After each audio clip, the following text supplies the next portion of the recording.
A very good morning to you.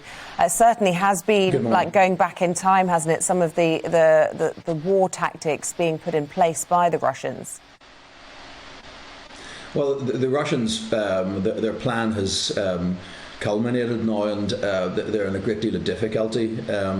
The plan was to get this done over pretty quickly. The thaw's beginning. It's March, and when the rains come, their ability to move off the roads is going to be reduced hugely, and they've got a real problem on their hands. And by a real problem, just explain that to us. Well, essentially, their momentum of their attack has broken down. It's demoralising their soldiers. They're taking big losses. Their logistics chain appears to have broken down, and they find themselves very vulnerable to resistance units when they have to travel on roads because they can't move off because of the mud.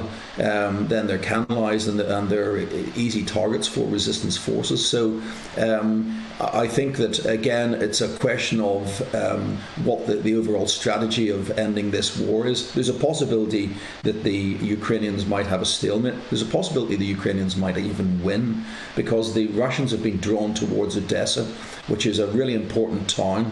But the fact that it's crucial to the Ukrainians, and it's the main port, but the Sea of Azov and the Black Sea have already been cut off to them, and so Odessa will be fought for very hard, and it may well be that's their Stalingrad.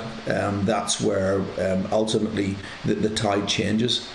And in the same regard, in terms of the Russians have failed to achieve air supremacy. They still have air superiority, but with air superiority, they're losing large amounts of aircraft. And these are expensive aircraft. I mean, an Su-30 came down the other day. That's $40 million. You saw the Mi-24 Hind being shot down. That's $36 million. They can't afford this. Colonel, we've also seen heavy losses in terms of staff. 2 generals in the last week, 1 very senior general in the last 24 hours. How much is that going to affect morale for the Russian military?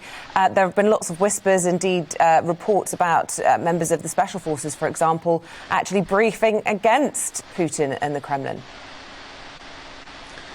Well, I think the big hope that we have ultimately is that it will be the generals who actually remove Putin. They remove him on the basis that it's his war, it's not the war of the Russian people. And they remove him on the basis of that they were lied to, they were kept in the dark. Any failures they're being blamed on, but they can point to, we weren't told, we weren't briefed, how, you kept it to yourself and then you expect us to work miracles.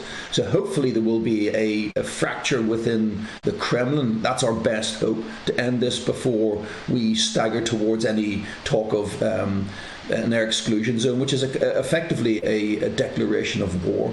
And this happened in the Second World War. There was a famous conversation between Winston Churchill and Franklin Roosevelt where we bought American airplanes, but they said you can't come and get them, but we'll push them to the Canadian border and you can come and pull them over. That's before they'd gone to war with Japan. These are the sort of stakes that we're facing at the moment, because war with Russia could escalate to nuclear war. War with Russia could ultimately lead to war with China, a proper global conflict. We don't want that. We need to buy time. We hope the generals will remove him. Could be a very, very important week. I mean, we're only at Tuesday already, but a lot could be determined, a lot could be won, or a lot could be lost. Lenin said that some weeks, decades happen. These are the weeks.